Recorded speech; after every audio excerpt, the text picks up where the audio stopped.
Selamat pagi, salam sejahtera bagi kita semua. Terima kasih untuk kesempatan yang diberikan kepada saya. Perkenalkan, saya Eva Parepondo dengan NIM 182111007. Pada kesempatan kali ini saya akan menjelaskan sedikit tentang elemen landscape. Nah, dalam elemen landscape, elemen komposisi adalah kualitas visual yang dilihat dan direspon orang ketika melihat sebuah ruangan. Kualitas visual dapat menyulut banyak emosi dan perasaan yang berbeda, dan semakin positif perasaan itu, maka semakin besar kemungkinan orang untuk menikmati dan menggunakan sebuah ruangan. Dalam landscape, pencahayaan luar ruangan digunakan untuk menerangi trotoar pejalan kaki, jalan, dan area masuk. Nah, tingkat iluminasi bervariasi dengan tingkat penggunaan berbagai ruang eksternal. Diperlukan cahaya dengan intensitas tinggi untuk jalan raya dan area lain yang banyak digunakan. Penerangan yang hangat dan berwarna paling cocok untuk area yang tenang di sepanjang jalan permukaan kecil dan area parkir. Berikut teknik pencahayaan. Penerangan jalan. Nah, perlengkapan khas seperti lampu bentuk jamur, lampu tulip, lentera, lampu tingkat, dan lampu khusus. Lampu dengan benturan rendah atau berpelindung ini menghadap ke tanah untuk jalur untuk menambah keselamatan, keamanan, dan jarak pandang untuk perjalanan. Pencahayaan jalur tanah merata dengan jelas menerangi jalur, jalan setapak, dan elemen air seperti air terjun sambil menghindari silau. Nah, pencahayaan arsitektur. Teknik pencahayaan arsitektur digunakan untuk menonjolkan variasi dalam tekstur serta fitur arsitektur dalam pekerjaan batu dan bata, detail soffit, dan fascia. Pencahayaan arsitektur juga dapat digunakan untuk meningkatkan gateway, air mancur, dan patung. Teknik pencahayaan yaitu pencahayaan langka atau pencahayaan LED. Nah, perlengkapan khusus yang dibutuhkan seperti lampu spot atau lampu aksen dan lampu khusus. Lampu penerangan menghidupkan dek di malam hari dan membantu tamu menavigasi tangga dengan aman, dan pencahayaan khusus tangga dan geledak. Perlengkapan dapat dipasang di bawah bangku sebagai lampu tersembunyi di anak tangga dan sebagai lampu permukaan pada tiang vertikal. Selanjutnya yaitu pencahayaan pohon atau pencahayaan atas dan pencahayaan bawah. Perlengkapan yang dibutuhkan seperti lampu spot atau lampu aksen, lampu sorot, lampu sumur, dan lampu khusus. Pencahayaan atas adalah cara dramatis untuk menyoroti keindahan patung, pohon, terutama jenis yang besar atau berbunga, dengan menyalakan pohon dari dua arah atau lebih. Target akan tampak 3 dimensi atau lebih seperti aslinya. Lampu surya, lampu tanah surya menggunakan sel volta kecil atau sel bertenaga surya untuk mengisi baterai yang terintegrasi ke dalam perlengkapan pencahayaan. Lampu landscape surya datang dalam berbagai gaya. Sebagian besar produsen lebih suka memasang sel PV ke dalam perlengkapan pencahayaan ini. Ini tidak akan berfungsi jika ditempatkan di tempat pencahayaan yang teduh. Model pencahayaan lahan dengan tenaga surya lainnya cenderung memisahkan panel PV dengan perlengkapan pencahayaan, sehingga modul PV akan dapat menerima sinar matahari maksimum. Kekurangannya yaitu kabel harus dikubur. Selanjutnya itu lampu neon. Tabung lurus panjang dilapisi dengan fosfor yang mengandung uap merkuri tekanan rendah yang menghasilkan cahaya putih. Selanjutnya lampu halogen. Lampu pijar tekanan tinggi yang mengandung gas halogen seperti iodium atau brom yang memungkinkan filamen dioperasikan pada suhu yang lebih tinggi. Selanjutnya itu lampu luminar. Unit pencahayaan lengkap yang terdiri dari lampu, pemberat sesuai kebutuhan, dengan bagian-bagian yang dirancang untuk mendistribusikan cahaya, memposisikan dan melindungi lampu, dan menghubungkan ke satu daya. Selanjutnya itu lampu neon, yaitu gas yang terdiri dari gas bertekanan rendah yang terkandung dalam tabung gelas berwarna yang dipancarkan tergantung pada gas. Selanjutnya yaitu lampu dioda pemancar cahaya, adalah lampu kecil tanpa filamen yang akan terbakar pada bola lampu biasa, hanya diterangi oleh pergerakan elektron dalam bahan semikonduktor. Nah, selanjutnya itu pencahayaan di bawah air. Lampu di bawah air dapat digunakan dalam kondisi outdoor atau tenggelam untuk efek dramatis kolam dan taman. Menerangi kolam, kebun, atau jalur air tidak hanya meningkatkan daya tariknya, juga memastikan keamanan karena lebih mudah dilihat dalam gelap. Pencahayaan kolam air di bawah air tersedia dalam berbagai warna untuk memungkinkan dekorasi halaman yang lebih unik. Lensa berwarna yang dapat ditempatkan di atas lampu bawah air untuk menerangi kolam dengan warna yang tersedia secara terpisah. Selanjutnya itu paving dalam landscape. Dalam mendefinisikan bagian di tanah yang dibuat, itu bisa diaspal ataupun juga tidak diaspal. Bahan paving digunakan untuk melindungi bahaya dari lumpur dan debu dan untuk membentuk permukaan yang halus untuk kemudahan sirkulasi. Berbagai pola desain di jalur membantu memperbaiki dan memperindah lingkungan dan terlihat menyenangkan mata. Bahan paving bisa alami ataupun juga buatan manusia.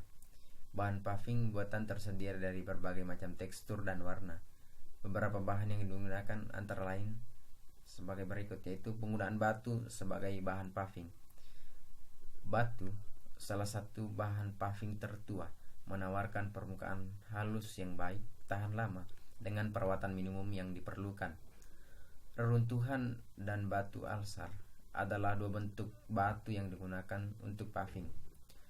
Batu puing atau batu kasar karena berasal dari tambang, tetapi dapat dipangkas di beberapa bagian jika diperlukan.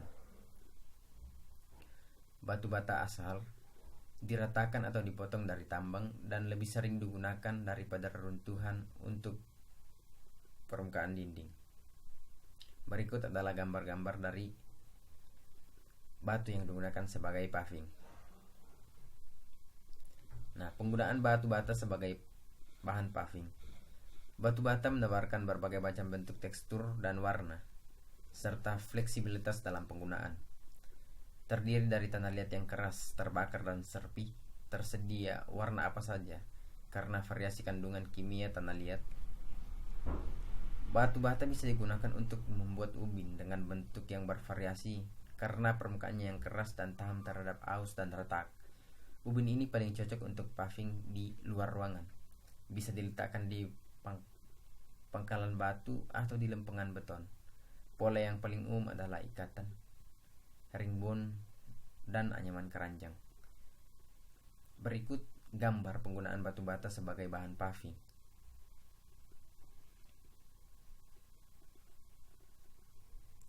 Nah, jenis bata tanah yang pada umumnya digunakan sebagai bahan paving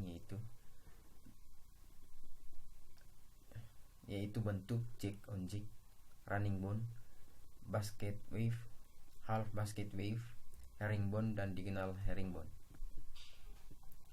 Menggunakan beton sebagai bahan paving. Beton mungkin dituangkan di tempat, menawarkan berbagai tekstur dan warna membentuk permukaan berjalan yang tahan lama. Ini banyak digunakan sebagai bahan paving karena cocok untuk variasi dalam hasil akhir, dan halus bisa juga kasar dengan agregat terpapar bila diinginkan. Selanjutnya yaitu menggunakan aspal sebagai bahan paving. Aspal tidak bisa menawarkan variasi tekstur seperti beton, meskipun memberikan permukaan berjalan yang lebih lembut. Aspal juga tidak tahan lama seperti beton, namun lebih murah dan kebanyakan digunakan secara luas untuk trotoar di kampus-kampus, di taman-taman besar, dan area rekreasi dalam pembangunan jalan. Selanjutnya, pagar dan tepi. Untuk menyadari diri kita sendiri, identitas kita, meningkatkan diri kita sendiri, kepentingan diri sendiri, kepemilikan, keamanan, privasi. Semua perilaku manusia ini sedemikian rupa sehingga kita membangun tembok dan pagar di sekeliling kita. Ada banyak jenis pagar yang bisa dipilih, yaitu antara lain: pertama, besi tempa. Pagar besi tempa juga menawarkan lebih banyak fitur keamanan daripada jenis pagar lainnya, karena kita dapat memasukkan paku di bagian atas pagar besi tempat tinggi untuk mencegah penyusup. Selanjutnya itu vinil privasi. Pagar ini menentukan garis properti dan memberikan latar belakang untuk landscape tambahan. Tidak seperti pagar privasi kayu. Pagar vinil atau komposit tidak perlu diganti, diperbaiki karena pembusukan. Selanjutnya, pagar dengan batu bertumpuk. Sebuah dinding penahan batu bertumpuk dapat melakukan tugas ganda sebagai pagar dekoratif dan untuk sarana melindungi terhadap erosi tanah. Selanjutnya itu pagar piket. Lebih mudah untuk dekorasi dan definisi daripada untuk privasi dan keamanan. Jadi pagar ini lebih difokuskan kepada dekorasi daripada untuk privasi dan keamanan pengguna. Selanjutnya itu pagar bambu.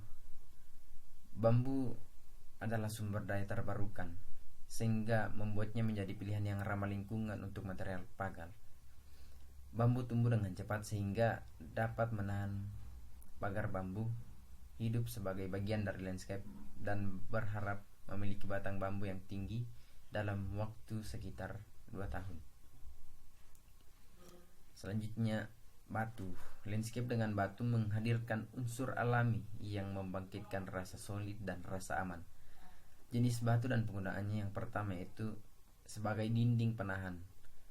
Ada banyak jenis batu yang digunakan untuk membuat dinding penahan di halaman. Kita dapat memilih untuk memasang dinding penahan di sekitar kolam kecil dan atau bahkan di taman. Batu ubin besar adalah pilihan yang sangat populer ketika datang ke batu yang digunakan untuk langkah-langkah atau desain sederhana. Yang selanjutnya, batu besar. Kebanyakan pemilik rumah memilih untuk menerapkan penggunaan batu besar dalam desain dekoratif di sekitaran pekarangan mereka.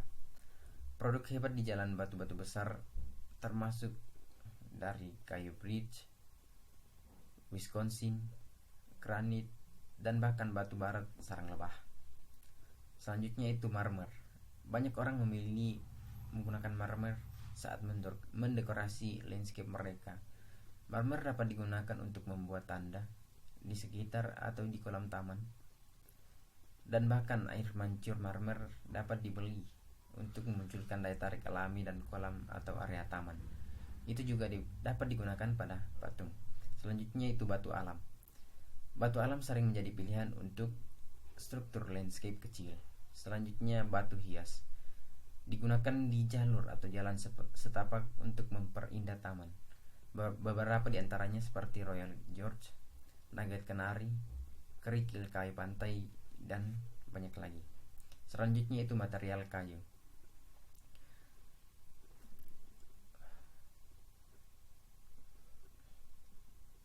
Penggunaan elemen kayu untuk jalur taman sangat berguna karena tahan lama dan menahan pemadatan dari lalu lintas pejalan kaki dan menawarkan permukaan yang nyaman untuk berjalan. Mencampur warna menjadi jalur menggunakan serpihan kayu akan memandu lalu lintas pejalan kaki dari area tertentu yang ingin dilindungi. Serpihan kayu juga dapat digunakan sebagai mulsa. Ini berfungsi untuk mengurangi gulma, menjaga agar tanah lebih hangat di musim dingin dan lebih dingin di musim panas, dan menjaga kelembapan tanah dengan mengurangi penguapan. Serpihan kayu berguna juga untuk memperbaiki tanah yang ingin dipadatkan. Tanah ini memungkinkan lebih banyak air dan udara untuk meningkatkan kesehatan tanaman. Serpihan kayu juga menambahkan nutrisi ke tanah saat mereka terurai. Berikut penggunaan kayu seperti sebagai tempat pijakan, sebagai jembatan kayu, sebagai penahan dari kayu, bahkan bisa juga pada umumnya digunakan sebagai tempat duduk. Nah, berikut jenis-jenis kayu yang bisa digunakan itu kayu merah, karena baik untuk decking dan rel. Kayu ini juga tahan lama karena tahan terhadap busuk. Karena biaya yang tinggi, mungkin hanya menggunakan ini di bagian deck yang paling terlihat.